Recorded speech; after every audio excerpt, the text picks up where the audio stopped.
Ibu bapak saudara-saudari yang Tuhan kasihi, saya tidak mengenakan masker saat ini karena memang di gedung gereja di tempat kami berada saat ini hanya ada saya dengan 3 rekan yang berada di ruang kontrol yang berjarak cukup jauh sehingga saya dapat melepas masker. Saya Pendeta Martuarisman Kurniadi. Salam jumpa dan juga salam bagi ibu bapak saudara-saudari sekalian jemaat Tuhan di Gereja Kristen Berbahasa Indonesia di Kuala Lumpur. Dari saudara-saudara seiman GKI Rawamangun. Ibu bapak saudara-saudari yang Tuhan kasihi, persiapkan diri untuk Tuhan. Tema ibadah di Minggu Advent yang kedua ini. Untuk hal-hal yang kita anggap penting, bahkan sangat penting, dalam kehidupan yang kita jalani ini, maka kita semua melakukan persiapan-persiapan. Orang tua mempersiapkan segala sesuatu untuk kelahiran putra-putri mereka. Mempersiapkan untuk sekolah, kelanjutan studi anak-anak. Kita mempersiapkan perkawinan kita, mempersiapkan materi presentasi untuk urusan pekerjaan kita. Dan berbagai hal lainnya. Bahkan bagi teman-teman yang hobi sepak bola, menonton pertandingan sepak bola tim favorit di televisi, kita juga mempersiapkan hal-hal khusus. Kacang kulit misalnya, keripik, selai pisang, minuman hangat. Kita persiapkan karena kita ingin menikmati momen itu. Dan banyak hal lainnya dalam kehidupan ini yang kita persiapkan. Kita makhluk yang mampu mempersiapkan banyak hal bagi kehidupan kita, dalam kehidupan kita. Bahkan bukan hanya untuk diri kita sendiri. Kita pun sudah terampil sebagai Homo sapiens, manusia yang katanya manusia bijaksana, sudah sangat terampil mempersiapkan bahan makanan bagi orang dalam jumlah besar.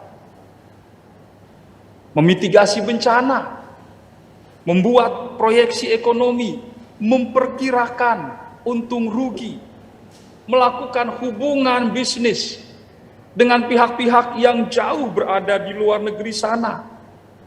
Semua hal yang menuntut persiapan serius, kita sudah terlatih melakukannya. Pertanyaannya sekarang, di dalam segala sesuatu bentuk persiapan yang dengan terampil kita lakukan, apakah kita sungguh-sungguh memahami serta menghayati apa yang sesungguhnya sangat dibutuhkan oleh jiwa kita? Ibu bapak saudara-saudari yang Tuhan kasihi, di dalam bacaan Injil pada hari ini, kita diajak melihat Yohanes yang menyerukan pertobatan di tengah kehidupan masyarakat Yahudi saat itu, yang juga telah sangat terampil mempersiapkan segala sesuatu menurut ukuran zaman itu. Hidup keagamaan Yahudi sudah mempunyai perangkat peraturan agama yang mapan. Bahkan bait Allah berdiri dengan sangat megah di Yerusalem dengan semua perangkat dan piranti yang mumpuni, lengkap. Kekaisaran Romawi yang menguasai tanah Israel masa itu juga mempunyai perangkat pemerintahan negeri jajahan yang tertata dengan baik, sangat teratur, lengkap dengan prajurit pasukan yang dapat digerakkan kapanpun diperlukan. Hanya saja memang semua perangkat dan piranti yang berjalan secara mekanis seperti itu bagaikan tanpa jiwa, mesin tanpa jiwa. Penindasan antar sesama manusia terjadi, kaum perempuan terpinggirkan, para janda, yatim piatu, orang-orang asing tidak mendapat perlakuan sebagaimana yang dikehendaki oleh Allah sebagaimana perintah yang Allah telah sampaikan, yaitu terpeliharanya kehidupan mereka dengan baik, dengan layak. Dan itu tidak terjadi. Orang-orang sakit dan menderita, mereka malah mendapat beban tambahan yang bahkan dirasa lebih menyakitkan daripada sakit itu sendiri. Orang-orang sakit zaman itu diberi cap sebagai pendosa, orang yang dikutuk oleh Allah, sebab sakitnya mereka dikatakan oleh sebab kutukan Allah, dosa mereka karena dosa leluhur mereka. Dan hidup keagamaan akhirnya menjadi kehidupan sebatas kutuk atau berkat. Dan sayangnya, sekali lagi sayangnya, banyak orang merasa dikutuki Allah. Sebab hidup mereka begitu berat. Dijajah Romawi, disalah-salahkan oleh para pemimpin agama, ahli Taurat, orang Farisi, yang memvonis mereka dengan berbagai dosa. Oleh karena itu, Bapak, Ibu, Saudara-saudari yang Tuhan kasihi, kehadiran Sang Mesias, Yesus Kristus, memang harus dipersiapkan sebelumnya. Sebab Yesus, Sang Firman Allah yang menjadi manusia itu, akan menyampaikan dan menyatakan hal-hal yang bertentangan dengan aturan agama, dengan adat istiadat yang sudah terlanjur membelenggu manusia dalam penderitaannya saat itu, membelenggu umat Israel pada masa itu. Yesus akan menyatakan kasih dan anugerah Allah. Yesus akan menyatakan pembebasan dari Allah bagi belenggu dosa yang menyebabkan penindasan oleh kelompok yang lebih kuat terhadap orang-orang yang lebih lemah. Dan hal-hal itu tentu akan mengganggu kepentingan para pemuka agama Yahudi saat itu. Apa yang Allah akan kerjakan membutuhkan kesiapan manusia untuk menerima dan menyambutnya sepenuh hati. Dan kesiapan itu berupa hati yang terbuka terhadap cinta kasih Allah yang akan menunjukkan anugerah keselamatannya bagi semua orang. Bukan hanya bagi orang-orang Yahudi atau Israel saja. Kasih dan cinta Allah yang akan memanggil dan merengkuh semua orang, serta menyatukan semua orang dari berbagai suku bangsa untuk hidup sebagai satu keluarga besar anak-anak Allah yang dicintai, dikasihi oleh Allah, diampuni dosa-dosanya oleh Allah.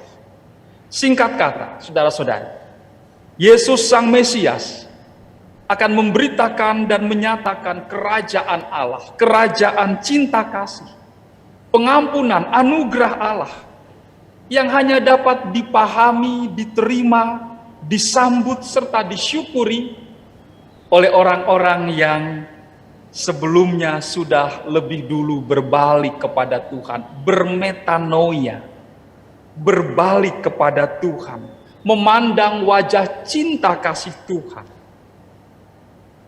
Kerajaan Allah akan sangat sulit dipahami, akan sangat sulit diterima oleh orang-orang yang sangat bangga dengan kebanggaan semu karena status mereka sebagai umat pilihan Allah, status sebagai keturunan Abraham secara biologis. Sebab kerajaan Allah adalah tentang saling menerima satu terhadap yang lain di dalam ketulusan kasih, sebagaimana Allah menerima kita, menerima Bapak, Ibu, Saudara-saudari, saya, kita sekalian manusia berdosa dengan sebagaimana adanya kita. Mari kita merefleksikan bacaan Injil hari ini. Bapak, Ibu, Saudara-saudari terkasih, mari kita mempersiapkan diri kita juga dengan cara yang pertama menjadikan perendahan diri dan menjadikan kerendahan hati sebagai kesadaran hidup yang kita jalani dengan mengakui keberdosaan kita. Dan Allah mengasihi serta menerima kita, mengampuni kita. Dan kesadaran akan keberdosaan kita yang direngkuh oleh cinta kasih Allah itu, yang dirangkul oleh cinta kasih dan pengampunan Allah itu, akan menolong kita untuk melihat serta menerima orang lain yang juga sama berdosa dengan kita seperti kita. Mereka yang juga membutuhkan belas kasih Allah, mereka juga yang butuh dikasihi oleh Allah. Dan dengan begitu kita akan hidup di dalam sikap yang saling menerima satu terhadap yang lain. Hidup di dalam ketulusan, menyatakan respect, penghargaan sebagai sesama manusia, sebagai sesama orang berdosa yang dikasihi dan diampuni Allah. Selamat memasuki Minggu Advent yang kedua, saudara-saudariku yang terkasih. Tuhan mengasihi dan menyertai kita sekalian. Amin. Mari kita berdoa. Ya Allah, Engkaulah yang menuntun dan mengajari kami untuk mempersiapkan diri kami, menyambut karya kasih-Mu di tengah-tengah kehidupan yang kami jalani. Engkau yang memampukan kami untuk menerima sesama kami, dan di dalam ketulusan cinta kasih, kami boleh menaruh respect terhadap orang-orang di sekitar kami, dan menyadari kebutuhan kami bersama akan cinta kasih Allah, sehingga dalam hidup ini kami pun terus bersemangat berbagi kasih sayang dengan orang-orang di sekitar kami. Hidup di dalam semangat mengupayakan perdamaian yang sesungguhnya, mulai dari lingkungan terdekat kami sampai kepada lingkup yang lebih luas lagi. Kami bersyukur ya Allah atas firman-Mu, dan kiranya Roh Kudus terus mengingatkan kami untuk menjadi pelaku-pelaku firman yang setia. Di dalam Kristus Yesus, firman Allah yang hidup, kami berdoa dan mengucap syukur. Amin.